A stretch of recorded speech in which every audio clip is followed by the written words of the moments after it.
crecimiento intrauterino. Siguiente, por favor. Bueno, en cuanto a la epidemiología, del 3 al 10% nacen con pequeños para la edad gestacional o con la restricción intrauterina, del crecimiento intrauterino. Este retardo mayormente oscila de acuerdo a la población en desarrollo, que puede ser entre un 3 a 10% de todos los embarazos. El 20% de los mortinatos mueren intrauterino. Esto puede ser según los antecedentes, ya sea materno o genético. La mortalidad perinatal va a tener 4 o 8 veces más riesgo de morir, y la mitad son graves o van a tener alguna morbilidad a largo plazo. En el Perú representa en promedio alrededor del 10% de embarazos y varía en cada región del país. En la costa 9%, selva 12% y sierra 15%. Asimismo, según el riesgo del embarazo, que va a oscilar entre 8 a 21%. Siguiente, por favor. Bueno, la definición, se ha utilizado varios términos para describir a los bebés con bajo peso al nacer. Para la edad gestacional, estos van a incluir tanto pequeño para la edad gestacional y restricción del crecimiento intrauterino. Aunque muchas veces pequeño para la edad gestacional tienen o se incluyen en la restricción del crecimiento intrauterino. Y la restricción de crecimiento intrauterino van a ser pequeños para la edad gestacional. Por lo tanto, van a ser, bueno, son diferentes, sin embargo, comparten comparten ambas patologías, ¿no?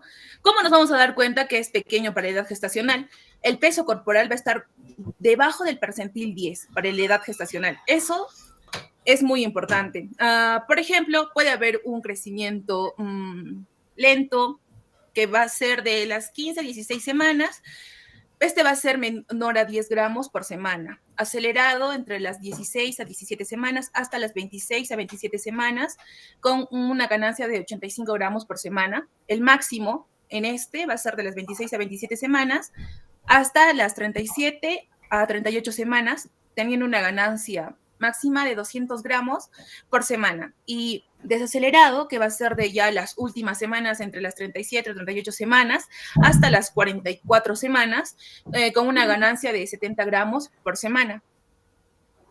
Esto es muy importante, ya que en el primer trimestre la vida intrauterina o el crecimiento se produce fundamentalmente en la mitosis celular, de manera que el embrión multiplica varias veces su peso inicial, pero alcanza un 10% del peso al nacer.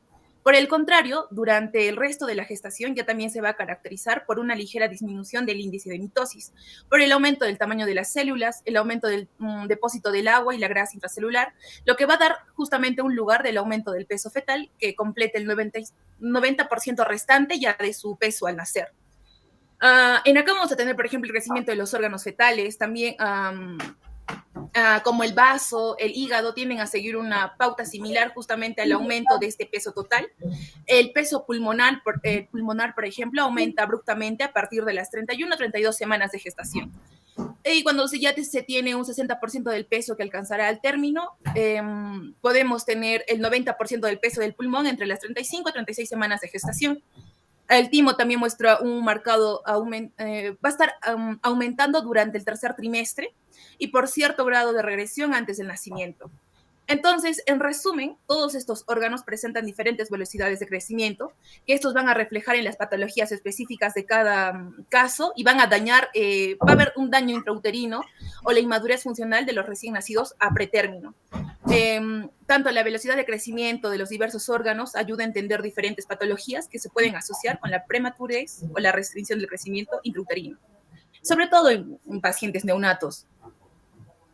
En cambio, en la restricción del crecimiento intrauterino también se va a encontrar debajo de este percentil 10. Sin embargo, este no va a alcanzar el potencial de crecimiento esperado en el útero debido a los factores genéticos o ambientales. Entonces, no solo va a estar, podemos tener 3 grados en esto, donde si se va a encontrar en un percentil de 3 a 10, va a ser moderado, y si va a ser un percentil menor a 3, ya va a ser grave.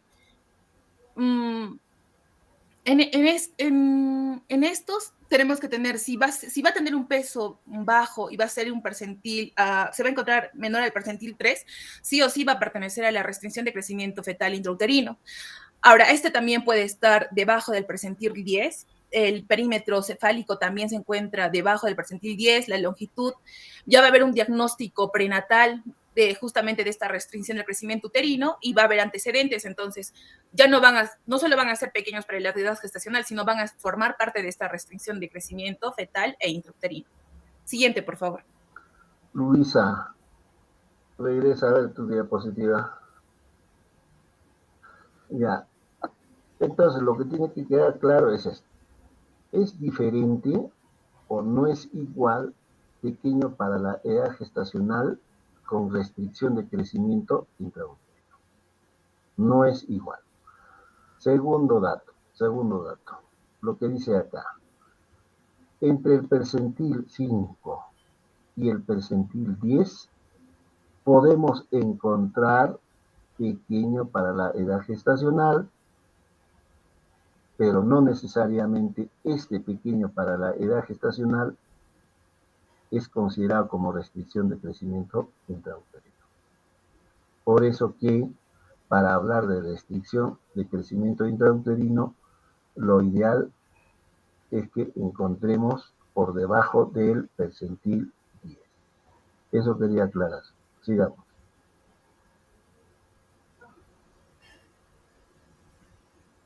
Bueno, en cuanto a los factores de riesgo, tenemos que tener en cuenta que estos pueden ser mayores y menores. En los mayores, una madre pequeña al nacer y es mayor a 40 años, ha presentado un RCIU anterior, un feto muerto anterior, la preeclampsia, hay un artículo, incluso dice que el 60% de las pacientes que presentan preeclampsia van a tener un factor de riesgo aumentado para el feto. También el índice de pulsatilidad promedio de las arterias uterinas que van a estar debajo de 95 para la edad gestacional. Esto va a ser justamente un parámetro, ¿no? Para la preeclampsia. También el desprendimiento de placenta norminsecta en el embarazo anterior, promedios, patologías preexistentes. Ya en acá tenemos la diabetes, la preeclampsia, el desprendimiento de placenta, hipertensión crónica, diabetes, lupus eritematoso sistémico, cardiopatías, diferentes patologías ya obstétricas, matrénicas preexistentes que van a dar el paso a esta restricción del crecimiento fetal. Infección fetal. En acá, por ejemplo, vamos a tener el citomegalovirus, toxoplasmosis, la malaria, malformaciones fetales. En las malformaciones fetales, estas mayormente representan del 5 al 20%. Las anomalías genéticas incluyen la aneuploidía, incluida la triploidía, la disomía uniparenteral, mutaciones de un solo gen. Al menos el 50% de estos fetos van a presentar trisomía 13 o el 18. Hallazgos se puede encontrar tanto simétrico y asimétrico, ¿no? Que eso ya van a explicar mis compañeros. Y en cuanto a los menores, la edad materna puede ser menor a 16 años o entre 35 o 40 años. Vamos a tener un control prenatal insuficiente, nuliparidad, índice de masa corporal menor o mayor a 30, escaso incremento ponderal en el embarazo, que solo ha subido, por ejemplo, menos 8 kilogramos hasta el término, una talla menor a 1.50 metros. La cafeína también, incluso va a haber si se va a consumir mayor a 300 miligramos por día en el tercer trimestre, antecedentes de la ginecorragia en la primera mitad del embarazo, el estrés, algunos, incluso las condiciones maternas obstétricas, los teratógenos y otros factores ambientales. Ejemplo, medicamentos como la warfarina, medicamentos como los anticonvulsivantes, ácido valproico, agentes o antagonistas del ácido fólico, también la exposición al alcohol, al tabaco, incluso la contaminación del aire también pueden desencadenar esta restricción permanente en el crecimiento. Algo muy importante que vamos a tener también los embarazos concebidos, también, o es por esta tecnología de la reproducción asistida, también puede puede desencadenar esta restricción del crecimiento fetal. Y bueno, también la altura puede residir a esta restricción. Y eso, siguiente, por favor, eso sería todo. Bueno, continuando con la exposición, buenas tardes. Se habla también de la etiología del RCIU, que comparte mucho con los factores de riesgo, y esto se divide en causas maternas, fetales e incluso causas ovulares. Se dice que también causas como anomalías uterinas de las ya mencionadas antes, o también síndromes genéticos, son causas importantes para que se desarrolle una restricción de crecimiento intrauterino. Sobre todo la insuficiencia placentaria dentro de las causas ovulares. Se dice que esta es una de las etiologías principales y se define como una incapacidad de la placenta de ofertar los recursos necesarios, ya sean estos nutricionales o recursos oxigenatorios, que demanda el feto para su adecuado desarrollo y crecimiento. Se dice que estas necesidades también varían de acuerdo con el momento de la gestación en el que se encuentre, siendo mayores durante la segunda mitad del embarazo, específicamente durante el último trimestre, donde el desarrollo fetal y su correspondiente maduración es es de mucha prioridad. Dentro de la fisiopatología se explican principalmente 5 mecanismos por los cuales se puede desarrollar este proceso, ¿no? Se dice que uno es la reducción de nutrientes transferidos de la madre, ya sea por causas como desnutrición o hipoglucemia, que son parte de la etiología y factores de riesgo. Disminución del transporte placentario como una consecuencia de cambios en la estructura vascular de la placenta, ya sea debido a una causa como una infección malárica o una vasoconstricción en la preeclampsia, ¿no? Se dice también el efecto tóxico directo de sustancias exógenas en el feto, tabaquismo, alcoholismo en la madre, trastornos endocrinos del feto directamente y la disminución por parte del feto de la utilización de nutrientes. Se dice que de estas 5 teorías, la más aceptada es la vasoconstricción crónica de las vellosidades terciarias, ya sea por una pobre o una inadecuada invasión trofoblástica de las arterias espirales maternas que existen en el feto. Como sabemos, aquí lo que sucede es que hay un desequilibrio entre el aporte y salida de oxígeno, siendo la deficiencia mayormente en el aporte, ya que este es insuficiente de flujo a partir de las arterias espirales maternas. Se dice que es el proceso inicial para una vasoconstricción debido a una hipoxia que existe dentro de los canales sodio y potasio, por lo cual se produce una consecuente acidosis que se explica después, ¿no? Y para entender más, esta es la estructura interna de una vellosidad terciaria en el que ocurre, ya sabemos, la conocida vasoconstricción que puede pasar, ¿no? Bueno, se dice que principalmente el feto reduce su velocidad de crecimiento como adaptación al proceso patológico y su conducta biofísica.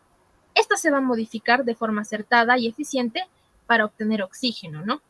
Por lo que el incremento de eritrocitos es el primer paso de la compensación que se da, provocando lo que es una policitemia. Se dice también que de no ocurrir una respuesta tisular adecuada, o sea, este mecanismo no funcione muy bien, se va a producir una hipoxemia mantenida que puede durar de días hasta incluso semanas. En cambio, si todo este proceso resulta muy bien, van a activarse quimiorreceptores. Si el nivel de saturación de oxígeno disminuye dentro del umbral permitido para cada feto, que ya sabemos que es diferente en cada uno, ¿no? Aquí es donde vamos a saber que se da el fenómeno de centralización, en donde se va a dar lugar a una preservación de oxígeno o de este aporte de oxígeno a los órganos fetales importantes ya conocidos. Acá vemos, ¿no?, que el fenómeno de centralización, en el que contribuyen ya sean factores maternos, placentarios o foniculares, disminuyen el aporte de oxígeno del feto para redistribuirlo en el flujo sanguíneo fetal, ya que este presenta deficiencias, ¿no? Por lo cual, el flujo va a aumentar en órganos como cerebro, corazón o renales, y va a disminuir en otros órganos como el riñón, el hígado, el tejido celular subcutáneo e incluso el timo, ¿no?, como es el conocido fenómeno de centralización. Se dice también que ocurre un segundo fenómeno de centralización, pero este es cardíaco.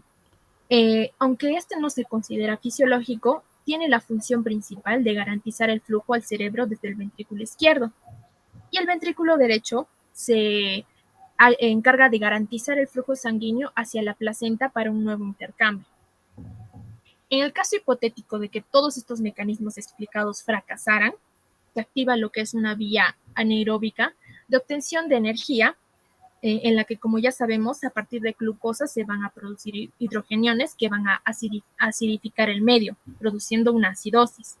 Esta acidosis va a traer consigo factores como anemia, trombocitopenia o neutropenia, que van a producir una hipoxemia mantenida, afectando principalmente lo que es el músculo cardíaco, produciendo una necrosis, haciendo que también la distensibilidad cardíaca se encuentre comprometida, ¿no? Lo que va a hacer que si este proceso se hace ininterrumpidamente, puede provocar una muerte fetal. Dentro de las formas clínicas tenemos que a partir de los patrones de crecimiento y desarrollo fetal normales se pueden encontrar distintos tipos de restricción de crecimiento intrauterino de acuerdo al momento de la vida intrauterina en el que el daño fetal tuvo lugar. Se dice que aquellos fetos que sufrieron daño en los primeros momentos del embarazo, como en los casos de las deficiencias maternas nutricionales, el tabaquismo en la madre, infecciones o alteraciones cromosómicas en esta, puede afectar principalmente alterando el crecimiento de forma proporcionada, pero simétrica, ¿no? Y hay modificaciones en peso y talla por igual. Pero si este daño comienza alrededor desde de la 27ª hasta la semana número 30, el retraso del crecimiento va a afectar principalmente al peso fetal y la repercusión va a ser mucho menor en la talla. Entonces, puede tener menos peso y más talla y directamente va a afectar a esto, ¿no? Y en este caso, los fetos tienden a ser desproporcionados o asimétricos, que esto depende también de lo que es la presentación en la que puede estar, ¿no? Dentro de la clasificación de esta restricción tenemos que principalmente se divide en tres, ¿no?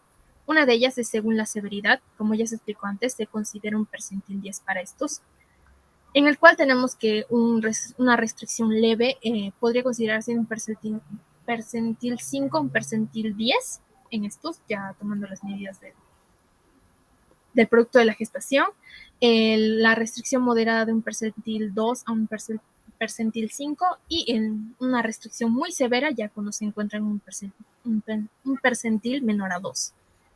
Según el momento de instalación de esta restricción, puede ser precoz o tardía dentro de las 32 semanas, ¿no? Una precoz sería menor a 32 semanas y una tardía mayor a 32 semanas. Según la proporción corporal fetal, se divide principalmente entre una restricción simétrica, ya también llamada proporcionada o crónica. Este es de aparición precoz, menor a 32 semanas.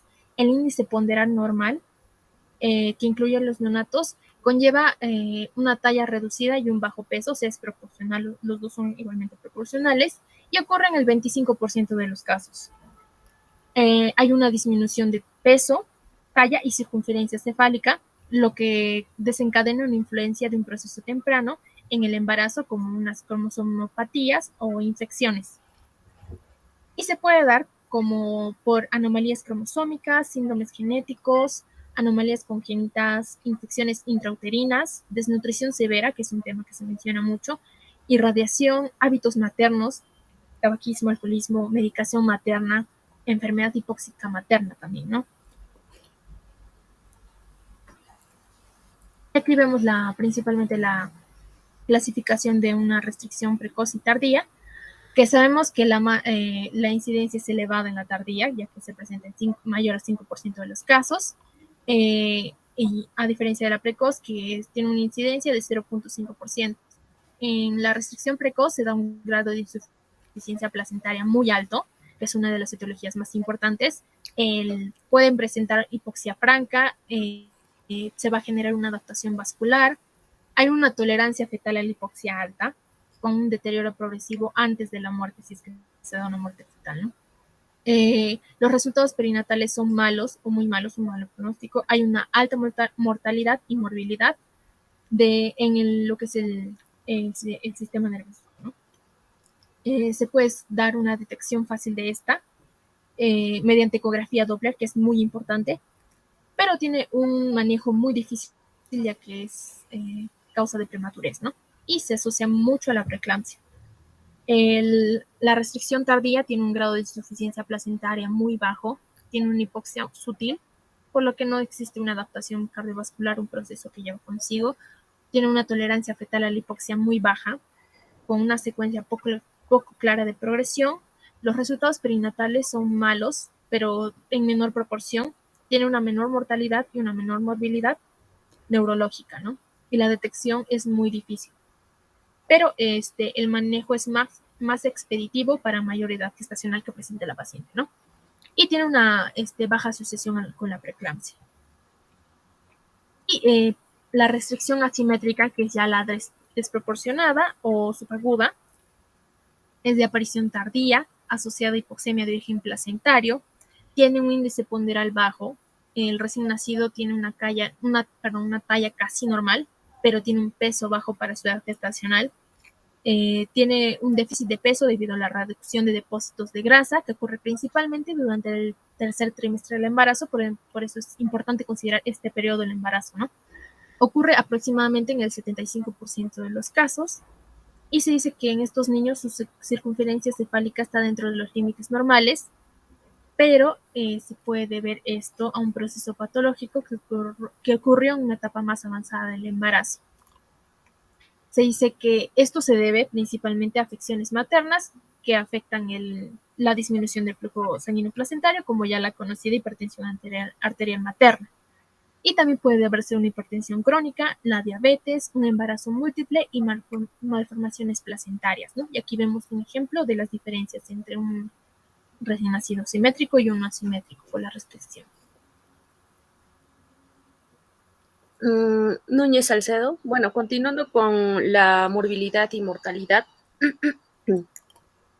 Bueno, veremos que existe una restricción del crecimiento fetal que se va a relacionar con tasas sustanciales de morbilidad y mortalidad perinatales, ¿no?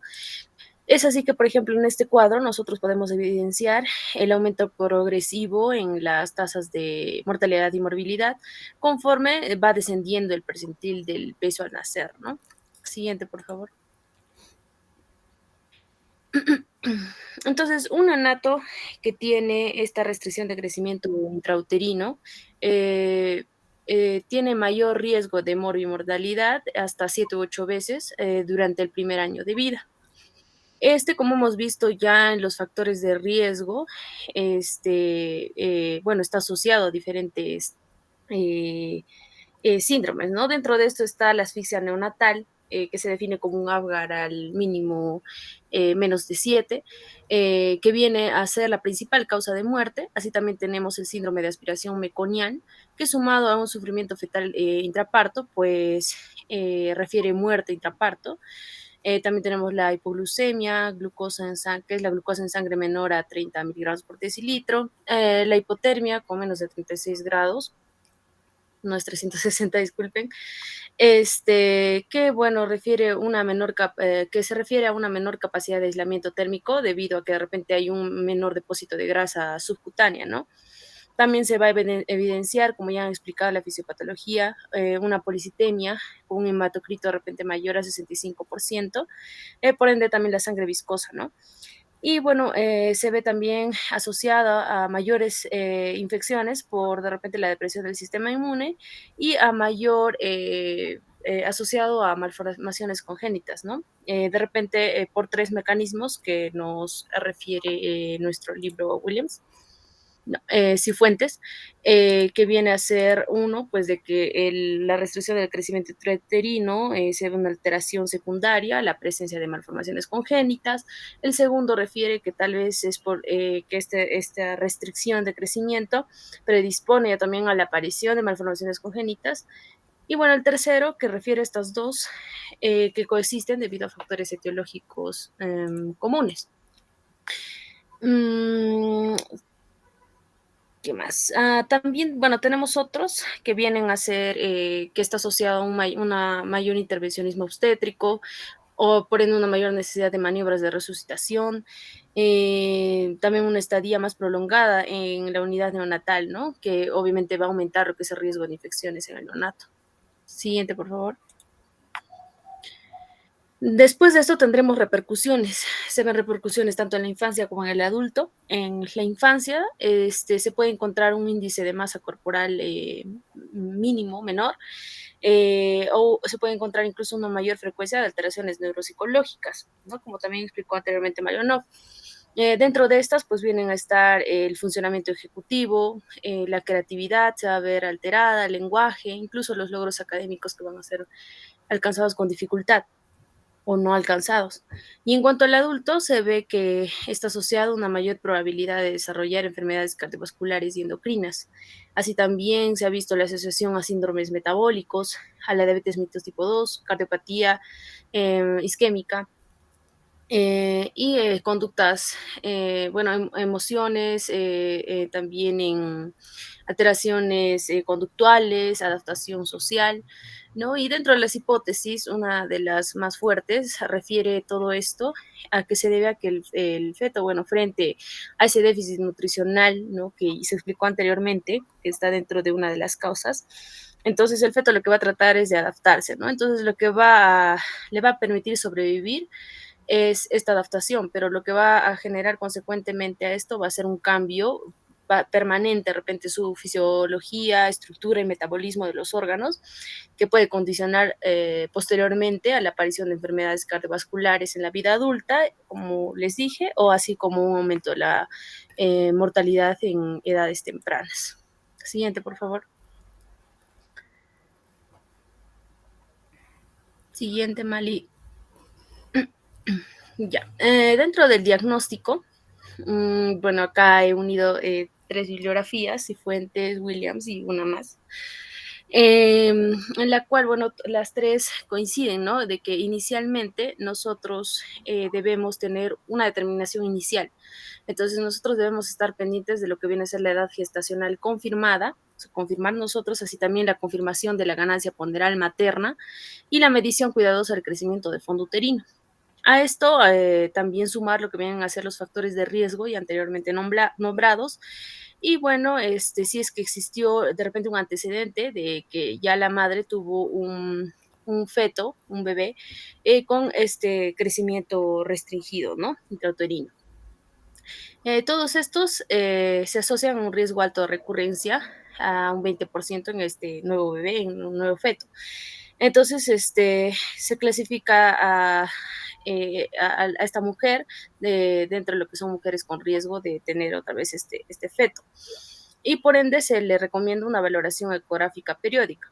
Entonces, dentro del cuadro que vemos a la derecha, vamos a ver dentro de diagnósticos, bueno, obviamente la clínica va a ser principal para nosotros poder sospechar, en la cual primero tenemos que realizar un interrogatorio actualizado, ¿no? La anamnesis a la paciente, preguntando todos estos factores de riesgo, los antecedentes, como dije, y dentro de las mediciones que explicaré más adelante, tenemos la antropometría materna, la altura uterina seriada, que de repente podremos realizarlo nosotros, sin necesidad de algún aparato como viene a ser la ecografía, ¿no? Y bueno, como tercero tenemos la ecografía como un gold estándar para ya realizar el diagnóstico definitivo. Y también algunas patologías subyacentes. Siguiente, por favor. Entonces, dentro de lo que vienen a ser las mediciones, como nombré, según el cuadrito, vemos lo que viene a ser la antropometría materna y la altura del fondo uterino. Para la antropometría materna nos sirve la talla, obviamente, de la madre, el peso al inicio del embarazo, el incremento del peso materno también. Y bueno, veremos lo que viene a ser la ganancia ponderal materna, ¿no? Para esto nos sirve lo que es el peso previo al embarazo, como dije, y refiere que, bueno, el incremento de peso materno se debe monitorizar en las madres, sobre todo cuyo peso previo al embarazo viene a ser de 50 kilogramos, porque dice que tienen el doble de riesgo de gestar un niño con restricción de crecimiento intrauterino, ¿no? De repente en comparación con las que pesan un poco más de 50.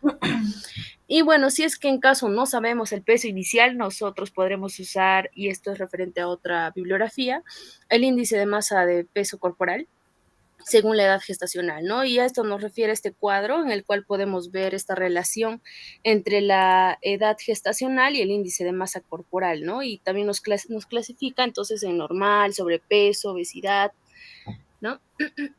Y en cuanto a la altura del fondo uterino, que también podremos realizarlo si es que no tenemos pues otra forma, ¿no? Como nuestros serums, viene a ser sencillo, seguro, económico, sin embargo tiene una limitación que viene a ser obviamente la imprecisión. Se realiza pues entre las 18 y 30 semanas de gestación. Se dice que entre las 18 y 30 semanas de gestación, la altura del fondo uterino en centímetros va a ser igual o va a coincidir con la edad gestacional, con una diferencia de entre, de repente, más o menos 2, ¿no? Como se puede observar también en el cuadro, junto a los percentiles, vemos la relación de altura uterina, ¿no? Con la edad en semanas, en edad gestacional. Estos cada uno por sí solo, bueno, vienen a tener poca sensibilidad. Sin embargo, si las realizamos juntos, la sensibilidad aumenta hasta un 75%, que ya viene a ser bastante, entonces ya tendríamos una sospecha bastante grande de lo que se está tratando. Siguiente, por favor. Entonces pasamos al GOLD, que viene a ser la ecografía.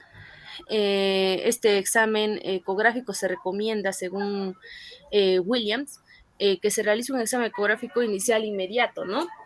Entre las 16 y 20 semanas de gestación. Y si se realiza en este tiempo, entonces se debe repetir a las 32 a 34 semanas. El método más frecuente dentro de la ecografía para calcular el peso fetal refiere múltiples mediciones biométricas fetales. Dentro de las que más se realizan viene a ser de la cabeza, del abdomen y del fémur. En la cabeza se dice que se debe medir entre el primer y segundo trimestre y el fémur el tercer trimestre, ¿no? Y bueno, en cuanto al abdomen, se dice que las mediciones del perímetro abdominal son las más variables, pero por lo general son las que se alteran con mayor frecuencia en la restricción del crecimiento fetal, porque esta dimensión predomina pues el tejido blando, ¿no? Entonces, mediante ecuaciones se tiene una predicción del 95%, que viene a ser bastante alto, y bueno, una discordancia mínima de 15%, y bueno, 50 refiere hasta 20, ¿no? Lo que podría resultar en falsos positivos y negativos. Siguiente, por favor. Entonces, referente a lo que también expuso mi compañera a un inicio en cuanto a la definición, acá podemos concluir un poquito en cuanto a que todos los fetos que tengan restricción de crecimiento intrauterino se consideran siempre que tienen un bajo peso al nacer, pero no un bajo peso, pero no todos los niños con bajo peso se van a considerar que es una restricción de crecimiento intrauterino, ¿no? Entonces, ya diagnosticado con la ecografía en pacientes con el crecimiento por debajo del percentil 10, de peso fetal, como hemos hablado desde un inicio, un perímetro abdominal, se debe encontrar la causa subyacente, ¿no? Entonces, junto con esta misma ecografía, al mismo tiempo, si es que se puede, se debería realizar un examen detallado, ¿no? Tanto de la anatomía fetal, la placentaria, valoración del líquido amniótico, velocimetría Doppler. Entonces veremos que podemos evaluar el volumen del líquido amniótico. Quiere decir que si evaluamos esto, entonces vamos a encontrar que existe una relación entre este líquido amniótico y la restricción del crecimiento intrauterino. Y es cierto que si este se encuentra disminuido, se dice que se asocia frecuentemente a este. Así también nos puede indicar lo que es la posibilidad de deterioro de intercambio fetoplacentario, ¿no? Porque como hemos visto hasta ahora, en la anterior clase, por ejemplo, el feto, llega a priorizar el corazón, el vaso, las glándulas suprarrenales y, bueno, por supuesto, el cerebro, ¿no? Entonces, cuando existe una hipoxemia mantenida secundaria, una insuficiencia placentaria, lo que se considera otro marcador crónico, ¿no? En cuanto a Doppler, vamos a ver la flujometría tanto arterial como venosa. En general, el Doppler se considera una medición de flujo de sangre umbilical, es lo que vamos a medir, y viene a ser el principal factor clasificador y discriminante de la evaluación, ya teniendo el diagnóstico de restricción de crecimiento intrauterino. Entonces, también nos va a dar lo que viene a ser un pronóstico perinatal. Se debe utilizar entre los criterios diagnósticos y también incluso para el tratamiento de esta afección. Entonces, dentro de la flujometría Doppler arterial, veremos que viene a ser un marcador crónico en la evaluación de esta restricción de crecimiento. Entonces, un flujo anormal nos puede decir que existe un riesgo de resultado perinatal adverso y del desarrollo psicomotor. Sin embargo, si el Doppler, el flujo viene a ser normal, pero tenemos que esto se encuentra en fetos pequeños, entonces se dice que no requieren, que tal vez no va a requerir ingresos hospitalarios, ¿no? También se puede encontrar ausencia de la diástole, que se dice que en la restricción de crecimiento intrauterino se encuentra en hasta un 80% de todas. Y también existe una combinación de valor de impedancia cerebral media y arterial umbilical que se conoce como relación cerebro-placentaria, ¿no? Que está también dentro de los criterios para esta patología. Siguiente, por favor. A ver, quédate ahí nomás. Más bien regresa, a ver, regresa. Uno más. Uno más regresa. Uno más. Ya está. Diagnóstico. Uno más, a ver, regresa. No. Entonces, avanza uno más. Avanza uno más. Yo creo que no, quédate en eso de ahí, quédate. Entonces, yo creo que en caso de restricción de crecimiento intrauterino, estamos obligados de detectar durante el control prenatal. Sí. ¿Cuándo sospecharía que estoy frente a restricción de crecimiento intrauterino? Cuando la medición de la altura uterina está por debajo de 31. Porque en algún momento les mencionaba, la altura uterina normalmente debe de variar entre 31 y 35. Entonces, si yo encuentro que la altura uterina está por debajo de 31, debo de sospechar. Y sospecho, buscaré, como dice acá, factores de riesgo de restricción de crecimiento intrauterino. Entonces ahí se tendrá que recordar factores mayores, factores menores. Uh-huh. Busco factores de riesgo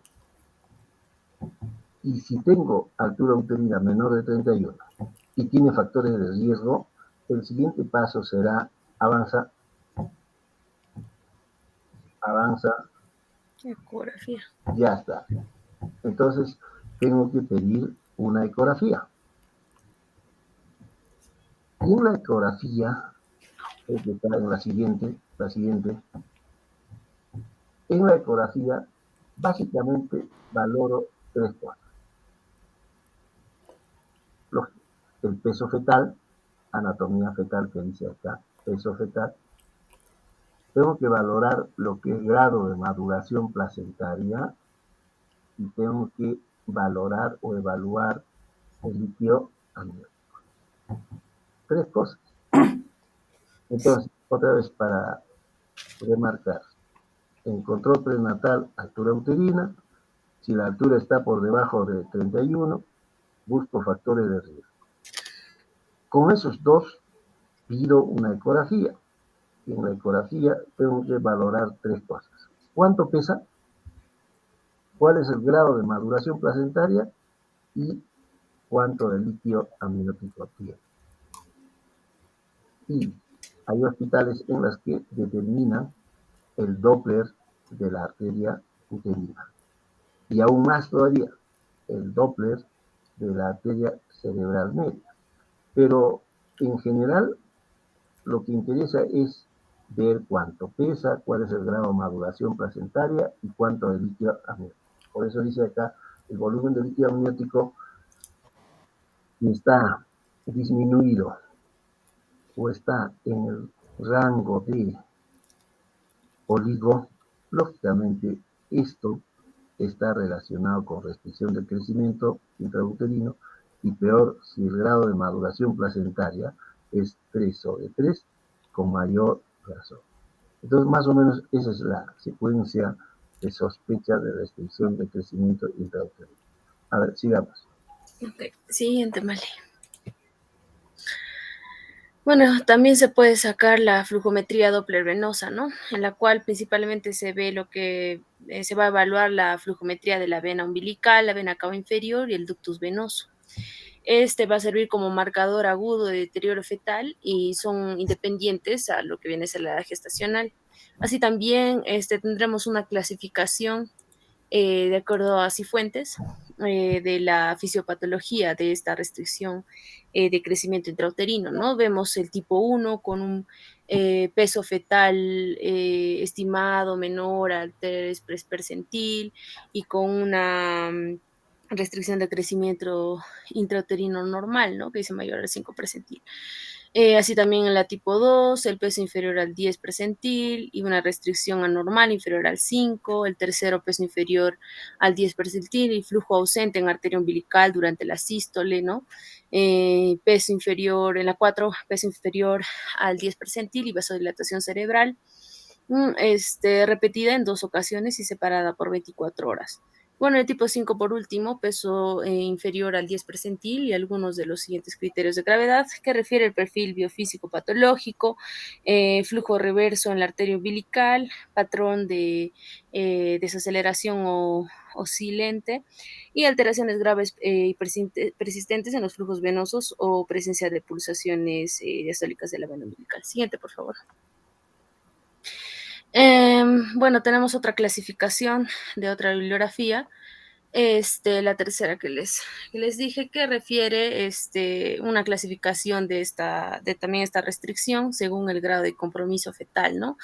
Donde dividen 1A, 1B, 2, 3 y 4, ¿no? Con los siguientes parámetros, voy a nombrar algunos, como por ejemplo el peso fetal menor al percentil 3 con Doppler normal. También vemos el índice pulsátil de la arteria cerebral media, menor al percentil 5, y así sucesivamente. También vemos de la arteria umbilical, ¿no? Y bueno, un pequeño, se puede decir, flujograma del crecimiento con un percentil menor a 10 en el caso de patológicos o de la restricción del crecimiento intrauterino, en que se presenta un 25%, que según la edad gestacional vemos que es precoz y tardío. Como hemos visto, esto se diferencia de la semana gestacional, ¿no? Precoz menor a 35, tardío mayor. Y según el grado de compromiso, como les acabé de explicar. Entonces, hasta acá un pequeño resumen y como una pequeña conclusión antes del tratamiento. Se puede decir que primero, a ver, un momento, que bueno, es aconsejable recaudar de forma cuidadosa lo que vienen a ser los antecedentes que se asocien, ¿no?, al aumento de riesgo de esta restricción, así también confirmar la edad gestacional, seguir durante el embarazo lo que es la altura uterina y tratar de graficar en cada consulta estos valores, ¿no?, en una curva patrón. Y en los casos de sospecha de esta restricción, confirmar o descartar el mismo, entonces con la ecografía, ¿no? Así, con esta también continuar, si es que ya viene a ser una restricción de crecimiento intrauterino, continuar su evolución y también para el tratamiento mediante lo que viene a ser la flujometría Doppler de los vasos arteriales y venosos. Siguiente, por favor. Moliero García, doctor. Continuando, vamos a hablar acerca del tratamiento del RCIU. Primero hay que ver que si hay una sospecha de restricción del crecimiento fetal, lo que se debe realizar es una vigilancia fetal previa.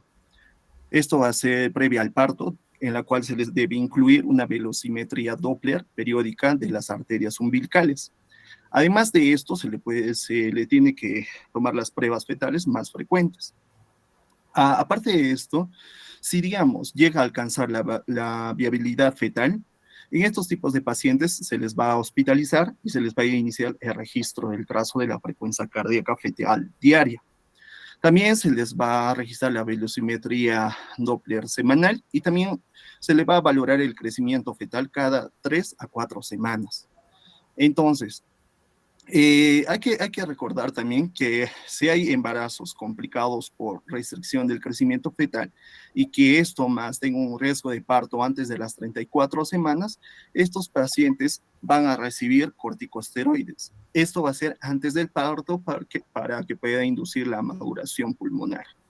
Siguiente. Bueno, vamos a hablar también que la programación del parto es crucial, pero siempre hay que tener en consideración los riesgos que puede tener frente a una muerte fetal, frente a cualquier peligro del parto prematuro, ¿no? Aquí podemos observar un algoritmo para el tratamiento de la restricción del crecimiento fetal, en la cual vamos a hablar que va a haber, esto va a ser menor de las 38 semanas. Si hay menor de 24 semanas, si hay un parto y el estado materno lo indica, de lo contrario, en estos tipos de pacientes se les tiene que repetir la ecografía cada 3 a 4 semanas. Segundo, si la paciente tiene mayor de 24 semanas, pero menor de 34 semanas, en este tipo de pacientes se les tiene que valorar el estado y la morbilidad concomitante de la madre. También se le tiene que realizar una velocimetría de Doppler de la arteria umbilical. También se le tiene que hacer pruebas de perfil biofísico, también una prueba de estrés y un cardiotocografía en reposo. También hay que considerar las corticosteroides para la maduración pulmonar. Ahora, se debe considerar el parto si la paciente tiene reversión del flujo telodiastólico, si el trazo fetal no es tranquilizador, si las indicaciones maternas o obstétricas que requieren en el parto. Si no hay todas estas indicaciones para este parto inmediato, se le tiene que hacer una vigilancia fetal previa al parto, en las cuales se les va a pedir pruebas fetales regulares, velocimetría Doppler de la arteria umbilical cada semana, también la valoración semanal del líquido amniótico. Ahora, se le tiene que repetir la valoración ecográfica del crecimiento fetal cada 3 a 4 semanas. Y en acá vamos a dividir. Si el crecimiento fetal está continuando, entonces la vigilancia fetal previa al parto se tiene que hacer hasta las 34 semanas. Luego, después de eso, se le tiene que iniciar el protocolo para el embarazo mayor de 34 semanas. Ahora, si el crecimiento es nulo o deficiente, en estos tipos de pacientes se les tiene que considerar el parto. Y en pacientes que tienen mayor de 34 semanas, pero es menor de 38 semanas, en ellos se les tiene que pedir valorar el estado y morbilidad materna de la madre, también la velocimetría Doppler de la arteria umbilical, las pruebas fetales, como les dije antes, la prueba de estrés, el perfil biofísico y la cardiotocografía en reposo, ¿no? En este tipo se le va a considerar el parto, sí, tiene un flujo telediastólico ausente o invertido, si tiene un oligodramios, un trazo fetal no tranquilizador, y también si es que presenta indicaciones maternas obstétricas que va a requerir el parto urgente, ¿no? Ahora, si no hay indicaciones para este parto inmediato, se le tiene que realizar vigilancia previa al parto, pidiéndole estas pruebas de perfil biofísico y la cardiotografía en reposo. También la velocimetría Doppler en la arteria umbilical, y esta sí se le tiene que pedir cada semana. Y también la valoración semanal del líquido amniótico. Esto se va a repetir, como dije anteriormente, en la ecografía del crecimiento fetal, es de entre 3 a 4 semanas. Ahora, aquí se va a dividir de acuerdo si el crecimiento fetal va a continuar la vigilancia fetal hasta las 38 semanas y ahí se procede luego al parto, ¿no? Y si el crecimiento es nulo o deficiente, entonces en esto sí se les debe considerar inmediato el parto. Siguiente. Bueno, entonces hay que ver, hay que considerar los controles de vitalidad dentro de la velocimetría Doppler. en las cuales debería realizarse al momento en que corresponda la finalización del parto. Y esto va a ser de acuerdo según el grado de compromiso fetal. Si es pequeño para la edad gestacional, ese se le da cada 2 semanas. Ahora, si la RCU tiene 1A, se le hace semanalmente. Si la RCU es 1B, se le hace cada 72 horas. Ahora, si la RCU es 2, también se le da cada 72 horas. Si la RCU 3 se le realiza diariamente, y si la RCU es en grado 4, se le realiza cada 12 a 24 horas. Hay ciertas recomendaciones que se realiza para la finalización electiva dentro de una restricción del crecimiento fetal, intrauterino, perdón. Entonces, se va a valorar de acuerdo al grado en la cual vamos a ver si está, por ejemplo, en un estadio 1A o 1B, pero que tiene un correlato fisiopatológico que ha tenido de restricción severa del crecimiento o una insuficiencia placentaria leve. A estos tipos de pacientes que tengan un criterio, que puede ser un peso fetal estimado con un percentil menor de 3 y con un seguimiento semanal, y también tengo una edad gestacional de 37, se les debe de ser por vía parto normal, ¿no? Ahora, pero si va a tener un índice de pulsátil, un índice que es menor de 5 y un índice percentil de la arteria umbilical mayor de 95, y va a tener un índice percentil de la arteria cerebral media que va a ser con un percentil menor de 5 y un índice pulsátil de la arteria uterina que va a ser mayor de 95, y en esta se les ha realizado un seguimiento de cada 72 horas, pero presenta una edad gestacional de 34, en ellos se les va a realizar la cesárea. Se le va a realizar el parto, perdón. Y si va a tener un estadio 2, pero esta paciente va a tener un correlato fisiopatológico de insuficiencia placentaria severa, que tiene una arteria umbilical con ausencia de flujo diastólico en más del 50% de los cortes. En esta paciente que se le ha hecho un seguimiento de 72 horas con una edad gestacional de 34, se les va a realizar cesárea. Si tiene un estadio 3, y tiene un correlato fisiopatológico que tiene baja sospecha de acidosis y que tiene su arteria umbilical con flujo diastólico reverso y con un ductus venoso, con un índice pulsátil mayor de 95 y tiene un flujo diastólico ausente, que tenga un seguimiento de cada 24 horas y tenga una edad gestacional de 30, se le realiza cesárea. Pero si va a tener un estadio 4, en la cual va a tener un correlato fisiopatológico de alta sospecha de acidosis, que tiene un ductus venoso con flujo revenoso instalado con pérdida de variabilidad y desaceleración, en las cuales se ha realizado un seguimiento de 12 a 24 horas, una edad gestacional de 26, en estos también se les va a realizar una cesárea. Siguiente.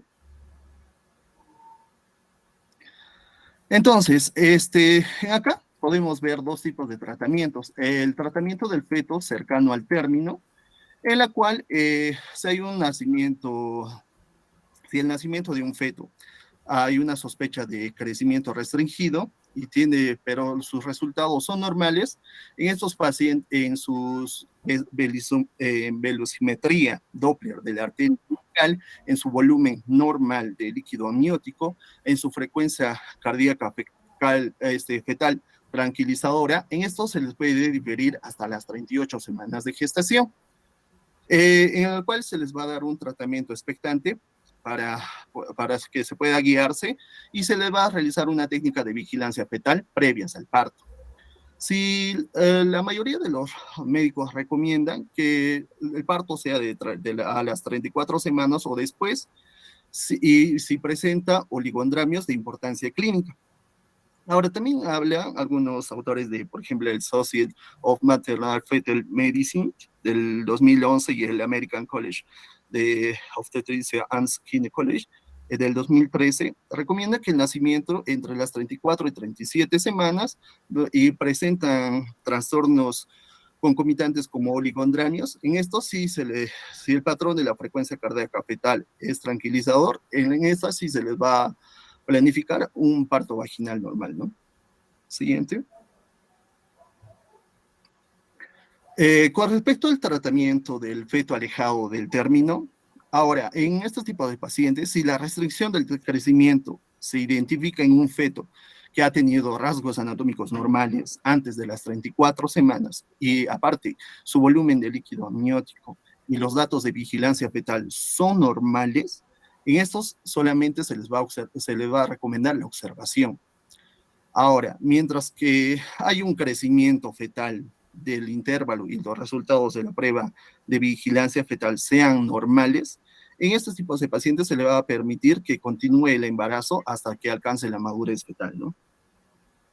También hay que recordar que se les tiene que ver la valoración semanal de la velocimetría Doppler arterial umbilical y también que el volumen de líquido amniótico esté combinado con la cardiotocografía en reposo periódica.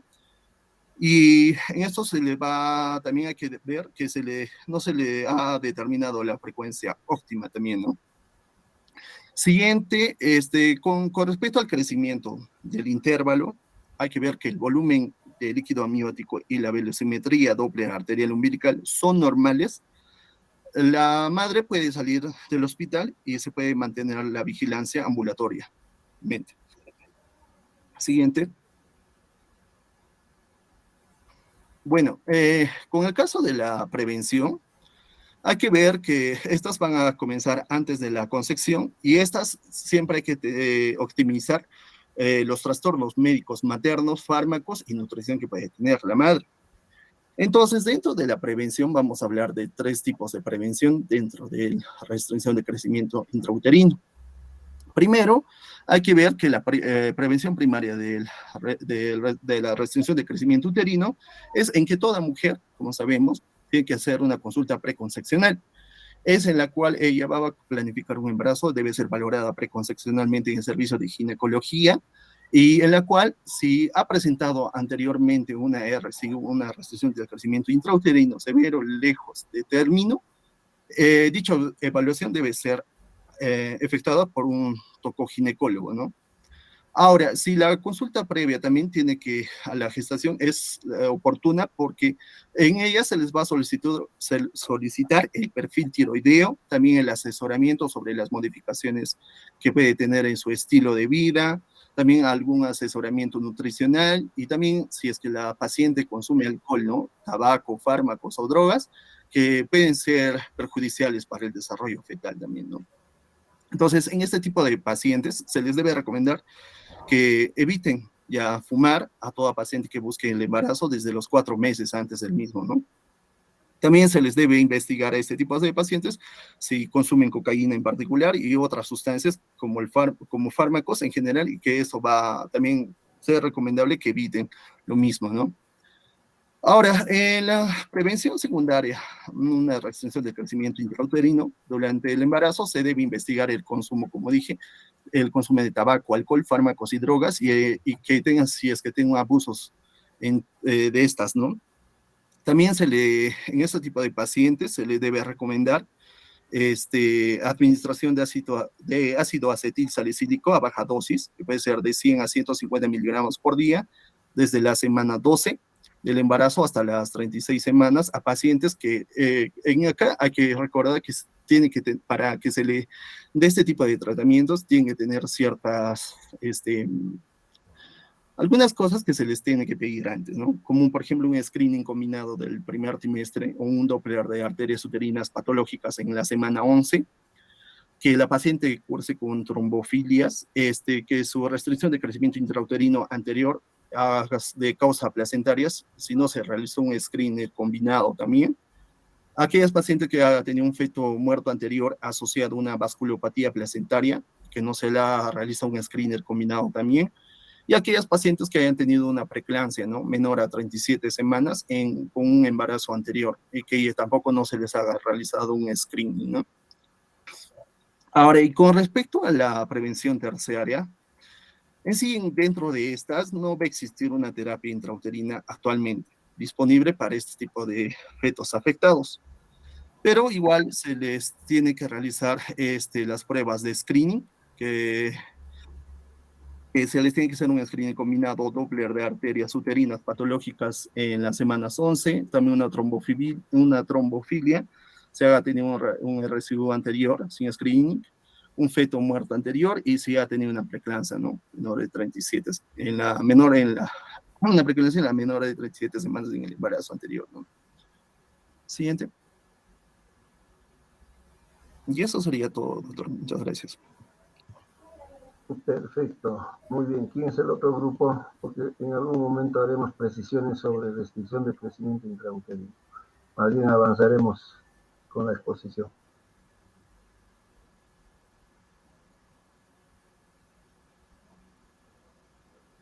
¿Quién va a exponer sobre el sufrimiento fetal? Ya van a presentar mis compañeros, doctor.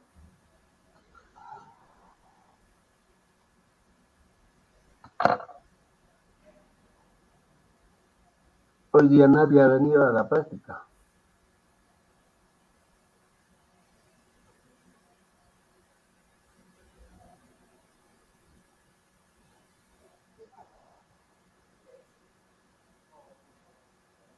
¿Qué falta, Luisa?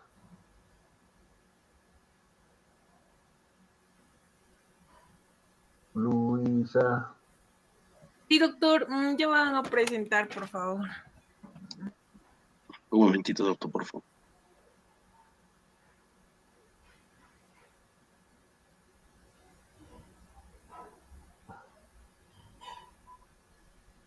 Vamos, Luis Fernando Mota Muñoz.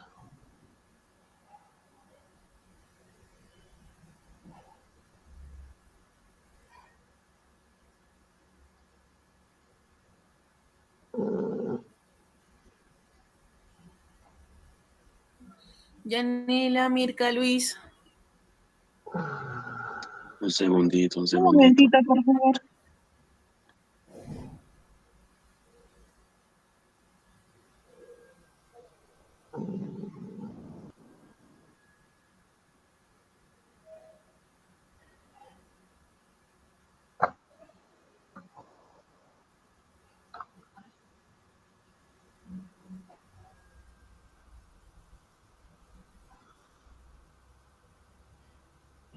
Doctor, buenas tardes. ¿Se puede ver mi pantalla bien? Sí. Ya, doctor. Ya, doctor, buenas tardes. Como ya, buenas tardes. Vamos a hablar nosotros de lo que es sufrimiento fetal agudo.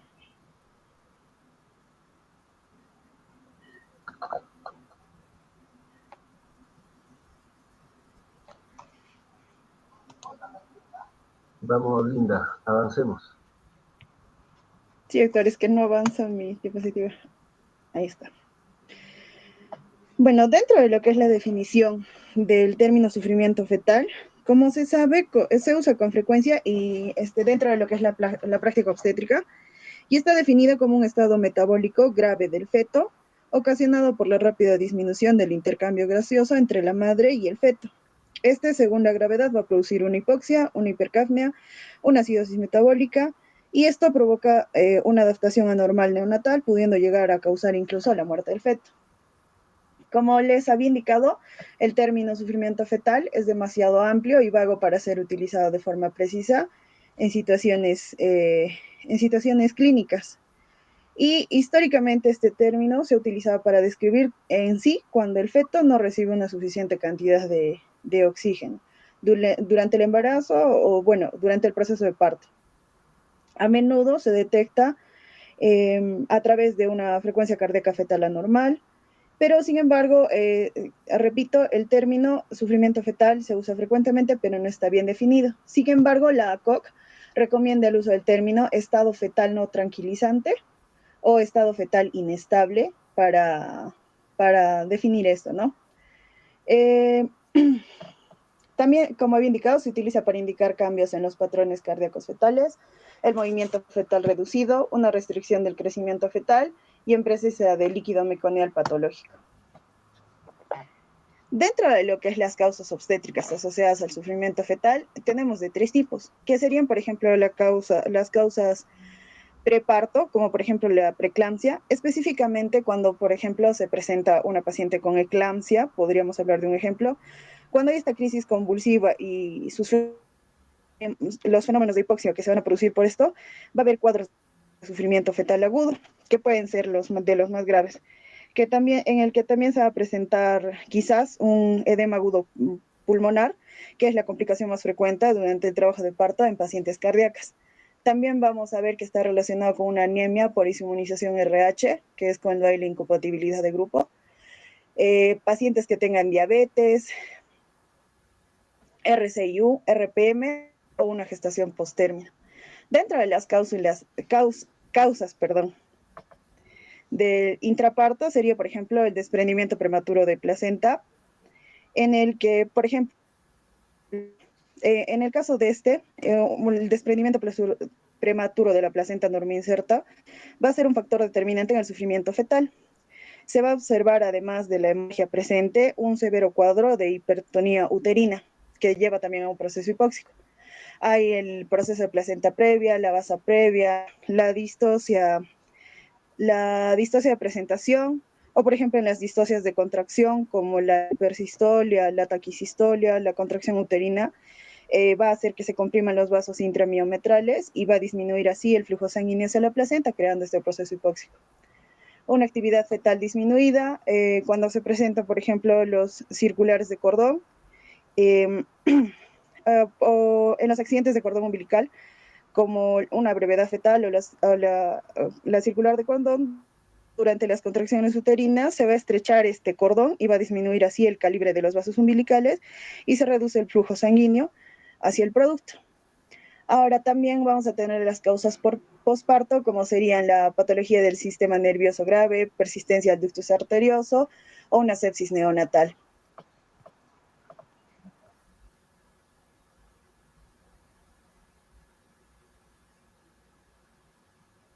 En cuanto a la fisiopatología, bueno, se va a dar va a haber una reducción, ¿no?, de los intercambios entre el feto y la madre, y se va a reducir también el aporte de oxígeno y la eliminación de productos del metabolismo fetal, ¿no? Entonces se va a provocar lo que es la retención del CO2 y a lo que posteriormente esto va a llegar a producir lo que es una acidosis gaseosa.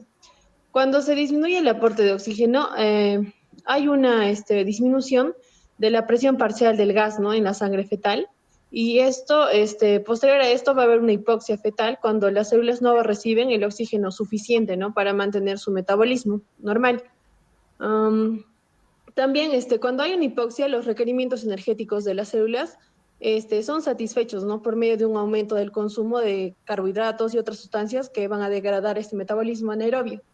La consecuencia de esto es que va a disminuir el consumo de oxígeno por las células y esto va a aumentar los hidrogeniones que pueden llegar a provocar lo que es la acidosis metabólica, ¿no?, produciéndose también alteraciones en la relación del lactato-piruvato a predominio del lactato.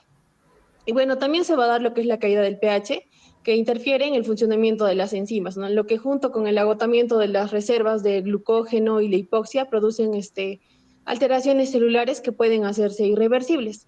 El agotamiento del glucógeno es precoz y grave, ¿no?, a nivel cardíaco. Se va a asociar a modificaciones del metabolismo del potasio por alteraciones del funcionamiento enzimático y la hipoxia, que van a llegar a producir una falla miocárdica, ¿no? A esto le sigue el shock, que va a agravar las alteraciones celulares y ambos pueden causar la muerte del feto, ¿no? También vamos a encontrar lo que son las reacciones compensatorias de adaptación, la acidosis y la hipoxemia fetal, que producen un aumento prolongado del tono simpático que se traduce, ¿no?, por un aumento de la frecuencia cardíaca cuando la presión parcial de oxígeno disminuye por debajo del nivel crítico, ¿no? Entonces esto va a aumentar el tono vagal y también va a producir lo que es una reducción de la frecuencia cardíaca fetal y también ocasionando lo que es un daño neurológico que posteriormente termina en el óbito fetal. Siguiente, por favor.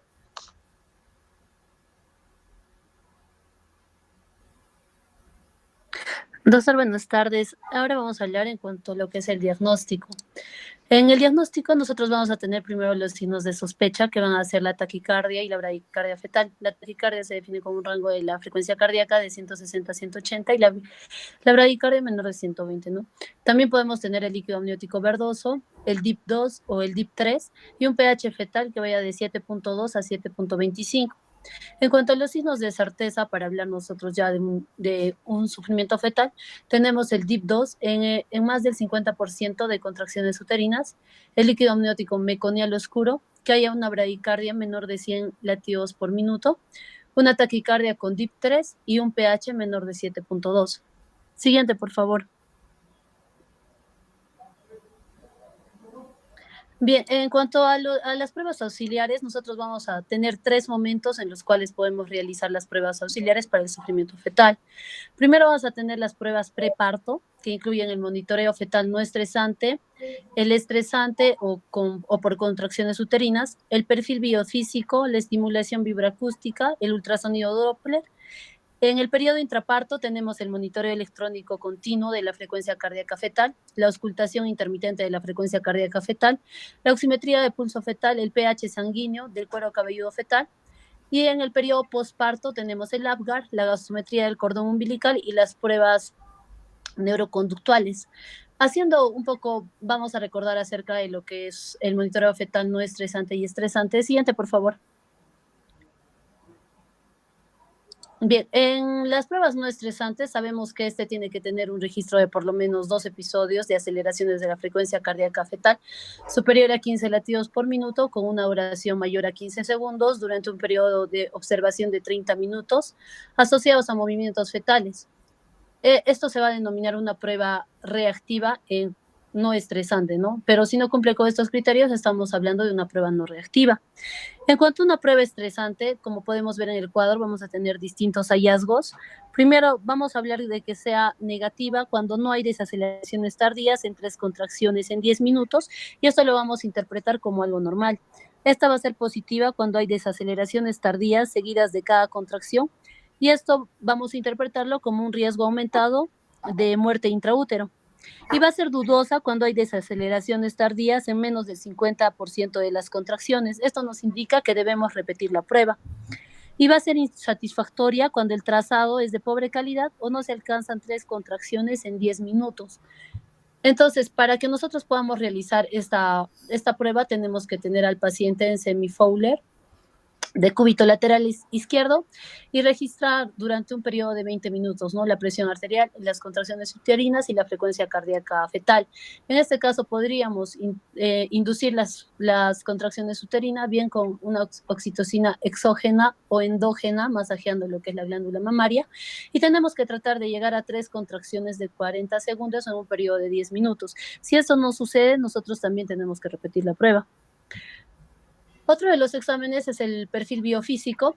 Vamos a ver que es una especie de APGAR intraútero, ¿no? Donde se van a medir 5 parámetros, que son los movimientos respiratorios, los movimientos fetales, el tono fetal, el volumen de líquido amniótico y el monitoreo fetal no estresante.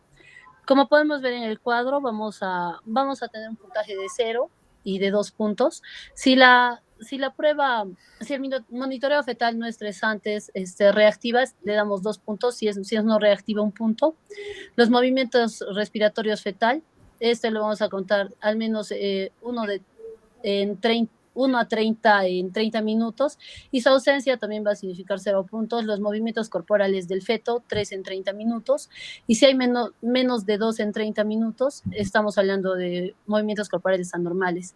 El tono fetal también, ¿no? Las extremidades superiores e inferiores en completa flexión, con la cabeza sobre el tórax, esto va a ser algo normal. Pero si las extremidades están en extensión o flexión parcial, ya estamos hablando de anormalidades.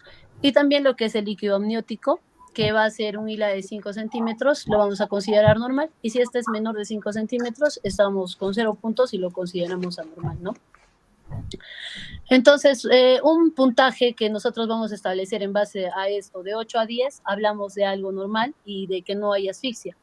En menos de 6 va a ser específico y sensible y altamente predictivo indicador de lo que es una acidosis fetal en el cordón umbilical. También tenemos lo que es la estimulación vibroacústica. Este análisis va a establecer la variación de la frecuencia cardíaca fetal ante determinados estímulos vibratorios y auditivos. En esto se pueden emplear diferentes medios, como por ejemplo en este caso nos habla de la laringe artificial, que va a generar una intensidad acústica de 12 decibeles con 80 Hz, y una frecuencia y una armonía de 20 a 900 Hz. Este va a tener un uso destinado para el acortamiento de la prueba no estresante o como soporten aquellos resultados no reactivos, ¿no? Por ejemplo, cuando la edad gestacional hay que tener en cuenta, perdón, que la edad gestacional puede modificar estos resultados de la estimulación vibroacústica. Y también tenemos lo que es el Doppler. Vamos a ver que este va a ser un sistema para medir el flujo sanguíneo, tanto en el feto como la circulación uteroplacentaria, como ya hemos hablado en la anterior exposición, y va a aportar datos primordiales de lo que es la perfusión, y se va a emplear tanto para el monitoreo de medidas terapéuticas como para predecir posibles resultados perinatales, ¿no? Siguiente, por favor. Bien, aquí tenemos un cuadrito que nos habla de la especificidad, la sensibilidad y los valores predictivos del Doppler en una hipoxia y acidosis. Vamos a ver que tiene una sensibilidad para la hipoxia de un 78%, para la acidosis de un 90%, una especificidad para la hipoxia de 90%, para la acidosis de 92%, un valor predictivo positivo para hipoxia 88%, para acidosis un 53% y un valor predictivo negativo para la hipoxia de 98% y para la acidosis de 100%. En cuanto a las pruebas intraparto, lo principal que tenemos es el monitoreo electrónico continuo de la frecuencia cardíaca fetal. Vamos a ver que este es un procedimiento que se ha empleado desde hace más de 2 décadas y permanece como la más básica modalidad para detectar el compromiso fetal durante el trabajo de parto. Este se va a realizar aplicando 2 transductores en la región abdominal materna y va a permitir la medición no invasiva de 3 variables en la actividad cardíaca fetal, que son la frecuencia cardíaca basal, la variabilidad y los cambios periódicos, ¿no?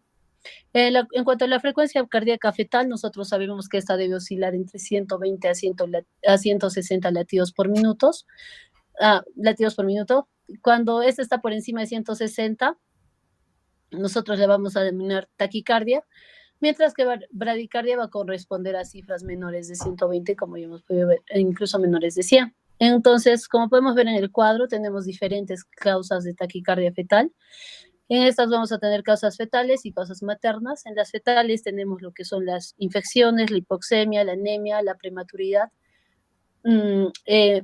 Esto va a ser en menos de 26 a 28 semanas de gestación, las arritmias cardíacas y anomalías congénitas. Y las causas maternas tenemos la fiebre, la deshidratación, la infección, el hipertiroidismo, la terbutalina, la ritodrina y la atropina. En cuanto a la bradicardia, como ya hemos visto, vamos a definirla como una frecuencia cardíaca por debajo de 110 latidos por minuto en un tiempo de 10 minutos, y esta puede ser consecuencia de una actividad vagal o el resultado de una hipoxia fetal resultante de la imposibilidad de mantener un incremento compensatorio del volumen latido. Siguiente, por favor. Bien. Aquí vamos a ver algunos mecanismos de la desaceleración variable en la hipoxia fetal. Vamos a tener la oclusión de la arteria umbilical, que esta va a producir que hay una hipoxemia fetal, que va a estimular los quimiorreceptores fetales, que van a estimular el centro vagal y van a traducirse como desaceleraciones de la frecuencia cardíaca fetal, ¿no? Y también se podría producir por la hipoxemia fetal un miocardio hipoxémico, que también se va a traducir en desaceleraciones de la frecuencia cardíaca fetal. Entonces, tenemos que, como ya hemos visto en las anteriores clases, ya sabemos lo que es una variabilidad y todo eso, ¿no? Entonces, vamos a ver la frecuencia cardíaca fetal, los cambios periódicos y la acidosis fetal, como podemos ver en el cuadro, ¿no? Sin acidosis, podemos ver una frecuencia cardíaca fetal normal, la variabilidad va a ser mínima y los cambios periódicos no van a tener desaceleraciones. Las causas de esto pueden ser los opioides, el sulfato de magnesio, los barbitúricos, los anestésicos, la prematuridad y el sueño fetal. Cuando hay una posible acidosis, vamos a tener en la frecuencia cardíaca fetal recurrentes taquicardias o bradicardias. La variabilidad va a ser mínima o moderada y va a haber recurrentes variables o desaceleraciones tardías, ¿no? En cuanto a la acidosis, vamos a ver que en la frecuencia cardíaca fetal vamos a encontrar persistentes taquicardias o bradicardias. La variabilidad también puede ser mínima o ausente. Y en cambios periódicos, las desaceleraciones pueden estar variables o tardías, y esto principalmente se va a dar como consecuencia de una acidosis metabólica. En cuanto a los mecanismos de desaceleración tardía en la hipoxia fetal, vamos a encontrar una disminución de la transferencia de oxígeno al feto. Entonces, esto va a traducirse en una estimulación de los quimiorreceptores, que va a traducirse en una respuesta alfa-adrenérgica.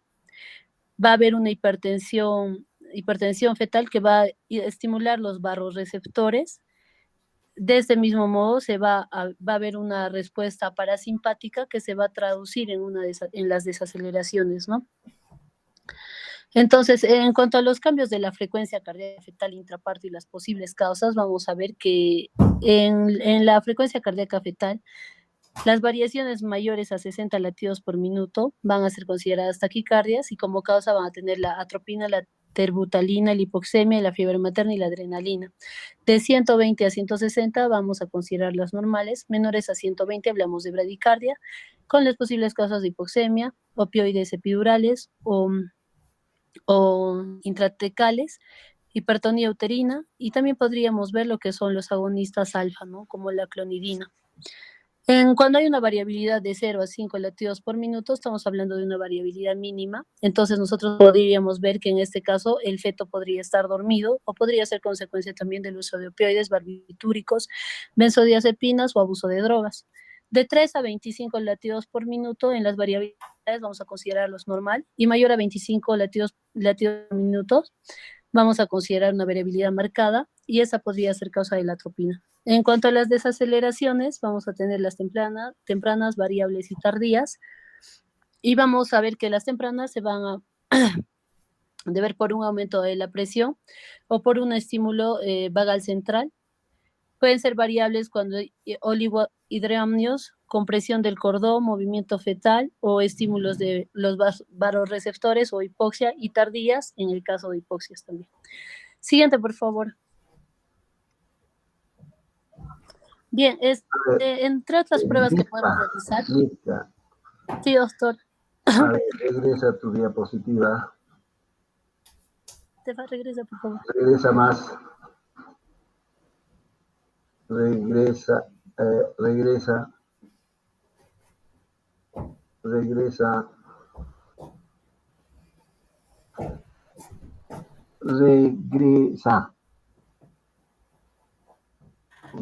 A ver, prueba, estresante, patrón. Regresa una más. Uno más.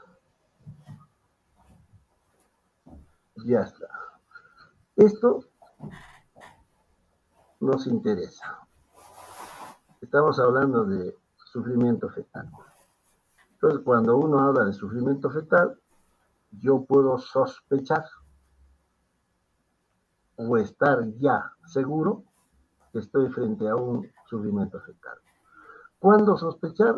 Cuando encuentre taquicardia. Cuando se dice que estoy frente a un feto taquicárdico, cuando es más de 160. O, entonces, si yo encuentro que estoy con una frecuencia cardíaca fetal más de 160, puedo decir, ¿no será que el feto está sufriendo?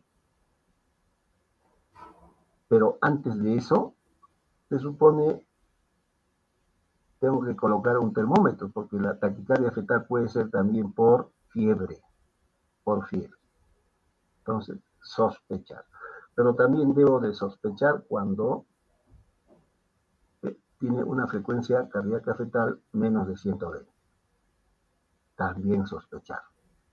Líquido amniótico verdoso, sospecho. DIP2 o DIP3, sospecho. Pero acá dice DIP2, DIP3, acá también DIP2 y DIP3. Entonces, ¿qué significa sospechar en caso de DIP2? Cuando encuentre DIP2, en una contracción de 3 contracciones. En una contracción de 3 contracciones. Ahí debo de sospechar. DIP 3. ¿Cuándo debo de sospechar? El tiempo es el parámetro importante. Si la duración del DIP 3 es de 30, 35 segundos, 40 segundos, sospecho. Igual voy a sospechar si tengo pH fetal 7.2 a 7.25. Cuando digo signos de certeza, el DIP 2, cuando encuentre un trazado DIP 2 en más del 50% de las contracciones uterinas. Más del 50%. ¿Qué significa? Teóricamente, en un trabajo de parto, las contracciones uterinas promedio es 3 en 10 minutos. 3 contracciones en 10 minutos. ¿Qué significa DIP 2 en más del 50%? 50% de 3, ¿cuánto es? 1.5. Más significa encuentre 2 o más DIP 2 en una gestante que presenta 3 contracciones en 10 minutos. No sé si se logra entender. En más del 50% de las contracciones. ¿Qué significa? Si una gestante tiene 3 contracciones, se supone debo de encontrar DIP 2 en 2 contracciones o en 3 contracciones. Ahí es un signo de certeza. Líquido amniótico meconial en puré de arveja, lógicamente que sí. Bradicardia fetal en menos, significa frecuencia cardíaca fetal menos de 100 por minuto, y taquicardia con DIP 3. El tiempo es importante, les decía. ¿Cuándo se convierte DIP 3 en patológico? Cuando la duración de esta es mayor de 45 segundos. 45 segundos. Y si uno toma sangre del cuero cabelludo y encontramos pH menos de 7,2, entonces estamos hablando de un signo de certeza de sufrimiento fetal. A ver, avance su diapositiva. Avanza. Avanza. Creo que esto es importante. Quienes entran a monitoreo electrónico continuo de la frecuencia cardíaca fetal. ¿Quiénes entran? Las que tienen factores de riesgo para DPP o aquellas gestantes que tienen factores de riesgo para sufrimiento fetal. ¿Quiénes pueden hacer sufrimiento fetal? Será pues aquellas que tienen factores de riesgo para DPP, aquellas gestantes que tienen anemia, aquellas gestantes que tienen preeclampsia, aquellas gestantes que tienen hipertensión arterial crónica, aquellas gestantes que tienen diabetes y seguramente infecciones también. Entonces, si yo tengo gestantes con esos factores de riesgo, lo que tengo que hacer es, en el trabajo de parto, realizar monitoreo electrónico continuo de la frecuencia cardíaca fetal. ¿Qué me interesa observar en ese monitoreo? 3 cosas. La frecuencia cardíaca, la variabilidad y los cambios periódicos. Los cambios periódicos. La frecuencia cardíaca, si está por encima de 160, tiene que llamarme la atención. Si está por debajo de 100 o 110, tiene que llamarme la atención. Y la variabilidad. Ustedes han hablado leve, moderado, severo. Eso no me interesa. Lo que me interesa es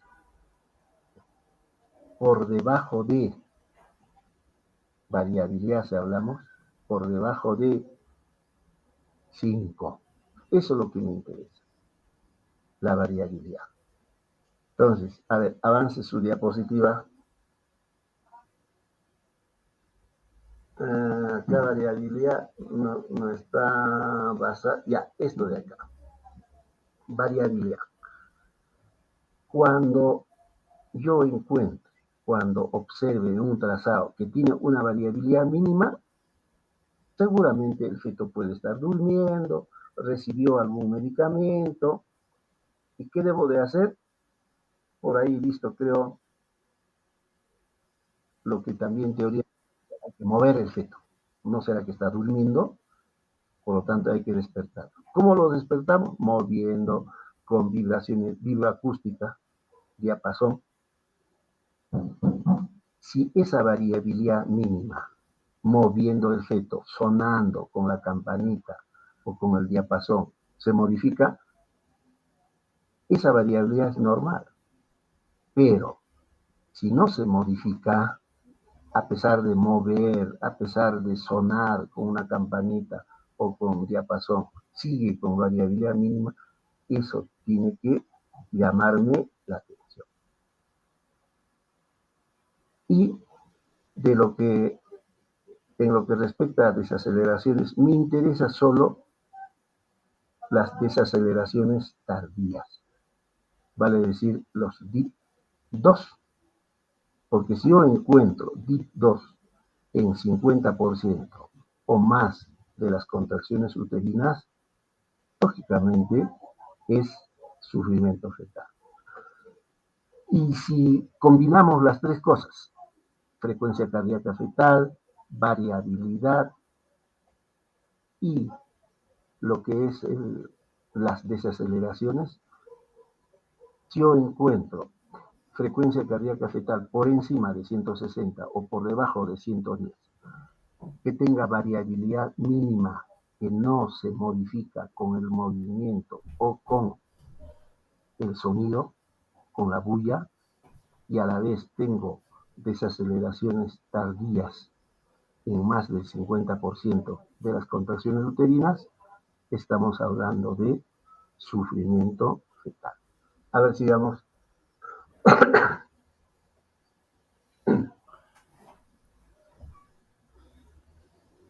Bien, doctor, entre otras pruebas que nosotros podemos realizar, tenemos las que podemos observar aquí, que son el pH sanguíneo del cuero cabelludo fetal, que ya lo hemos mencionado, que va a ser la presencia de un resultado igual o menor de 7.2 de este análisis. Este probablemente sea un buen indicador de la acidemia fetal y mucho mayor si la estimulación, si en la estimulación de la cabeza fetal no se observan aceleraciones de la frecuencia cardíaca fetal, como ya lo mencionó el doctor. También tenemos lo que es la saturación de oxígeno fetal, que vamos a ver que esta va a ser para muchas personas, es una forma revolucionaria de evaluación fetal, no es invasiva y es más completa y satisfactoria que el monitoreo electrónico de la frecuencia cardíaca fetal y la medición del pH en el cuero cabelludo fetal, teniendo un valor inferior al 30% de la saturación de oxígeno fetal normal, mantenido por 10 minutos. Este va a ser el indicador del sufrimiento fetal agudo. Y también tenemos la presencia del meconio, ¿no? La presencia del líquido amniótico teñido de meconio, que va a ser una observación clínica de bienestar fetal, como ya hemos mencionado, pero vamos a ver que este por sí solo no va a ser un signo confirmatorio del sufrimiento fetal agudo, ¿no? Vamos a ver que este puede estar también presente en un 47% de fetos que han presentado el sufrimiento fetal agudo. Y en las pruebas postparto tenemos principalmente lo que es el puntaje de Apgar, que es una muy buena escala para valorar el estado clínico del neonato y proceder o no con maniobras de resucitación inmediatas. Y también tenemos el valor de pH de la arteria umbilical y vamos a ver aquí en este cuadro el valor de pH y el porcentaje de morbilidad neonatal asociada. Vamos a ver que un pH de 6.9 a 6.99 va a tener un 12% de riesgo de encefalopatía hipóxica isquémica Y en cuanto a otros trastornos, un 16% de una falla renal, un 18% de una falla cardíaca, 12% de una falla pulmonar, y de ninguno de estos un 75%. Así, un pH, como podemos ver en el cuadro, menor de 6.61 va a tener un 80% de riesgo de encefalopatía hipóxica isquémica y un 60% de trastornos renales, cardíacos y pulmonares, y un 20% de no presentar ninguno de estos trastornos. Siguiente, por favor. Bien, vamos a continuar con la clasificación según el monitoreo de la frecuencia cardíaca fetal. Para esta parte, la interpretación